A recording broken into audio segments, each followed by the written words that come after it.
G Wagon may be an icon today, and especially something that the superstars would want to have. However, did you know that also that the original design of the G Wagon is a couple of decades old already? And so in the late 90s, Mercedes-Benz wanted something that is modern, something that could replace the G Wagon, be almost as capable, and also good for the road and for the 1990 standards. That's why they created this one right here, the 2002 Mercedes Benz ML270 CDI. Today I'm going to show you around this car, and I'm also going to give it a test drive, so stay tuned. While we know that the G Wagon didn't officially get phased out, it is nice to know that since the ML was supposedly a replacement for that it still is rather capable. Design-wise though, this is a lot more modern. This body right here is known as the W163, or the first ML. And it really does show that it's a lot more modern, because instead of having a lot of square and rough edges, this one does get so much curves all over the hood, all over the bumpers, and even your headlights. It has that 1990s Mercedes-Benz design where it's a bit more round, late 90s. And it's also surrounded with a lot of chrome on it. You get your bento box emblem right here, and you already lose your hood star, which makes it rather sporty.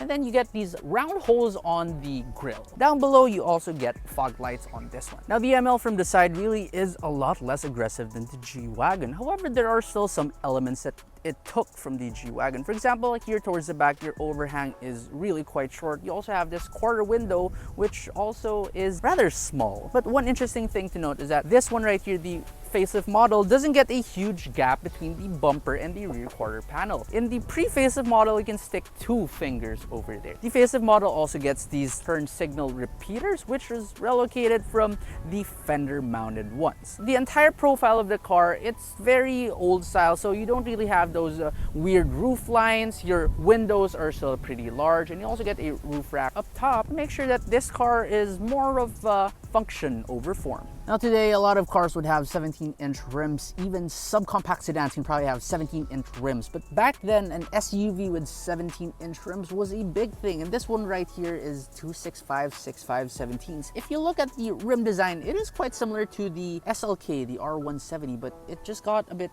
fatter and bigger. The back of the ML is what I would say a little bit disappointing, honestly, in terms of design, but also it is rather timeless because there's really not much design elements here towards the back. Down below, you have this thing that looks like a diffuser, and towards the center is a panel which you can remove to reveal your tow hook.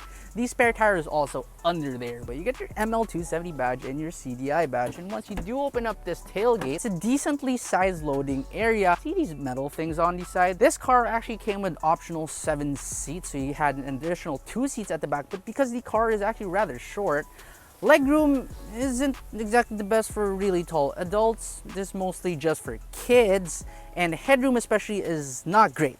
But what's cool about these rear area is that here towards the side, this is where you're gonna have like storage area. On the right side is your CD changer. Then on the tailgate itself, here you have your early warning device, and on the other side, you get your first aid kit. To get into the engine bay of the W163, you simply reach under this bento box right here where you pull a latch, and this one entirely lifts up. And under here is a 2.7 liter OM612 inline 5 turbocharged diesel engine, which makes 163 horsepower and 370 Nm of torque. This particular engine option is not available in the United States, so this is a Euro model only. Here inside the interior of the ML, we check the door thud. Sounds really solid. It sounds very toughly built. Now we start the car up. For a 20-plus-year-old car, this one fires up pretty well. You absolutely know that it was made with quality, because now 20 years down the line, everything still looks very fresh. My seats, the leather, it's not really peeling, it's not tearing. The dashboard, it's all soft touch and it's still in great shape, as well as all the sidings of the car. Even the steering wheel, it doesn't have any discoloration on it. This thing is made to last a very long time. Instead of having those hot dog sausage looking turn signal stocks and wiper stock, this one right here is made of this trapezoidal design. It looks really different from pretty much any car out there.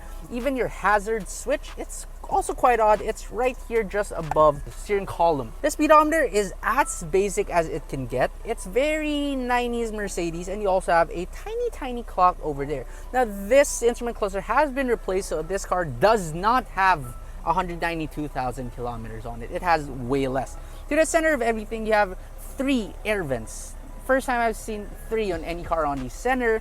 And you have your typical radio of the 90s from Mercedes Benz. You have your low range switch over here and your fog light switch. While it does have climate control, it is only single zone. It's just this regular rotary knob, which I reckon will break way less.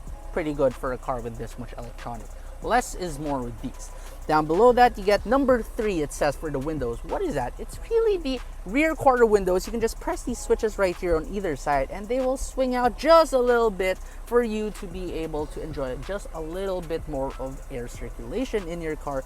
You also get ESP, as this is the first luxury SUV to have ESP. Then if you open this wood panel down here, you get a 12-volt outlet and an ashtray. Your shifter has one of those plus and minus things like Tiptronic of its time. You got all your power window switches in the middle. Then you also have your power locks here. What's cool about this is that you can also adjust your side mirrors. Nothing fancy about that, but the folding part, instead of having just one button that is a toggle, you have separate buttons for fold and unfold. Place to put your phone and a nicely sized cubby in the middle. You get a sunroof that is quite tiny for today's standards. Even your glove box is actually rather tiny, but at least you do get cup holders in this car, which a lot of Mercs of its time did not have. So here on either side, you get these really nice cup holders. The seats are incredibly firm, and as mentioned earlier, the leather is still great. They are also 3-way power memory. More features that the ML has is that over here up top you do get a trip computer, pretty cool for the 90s, and you also get 2 airbags for the driver and passenger, as well as side and curtain airbags. At the back of the ML, door third check.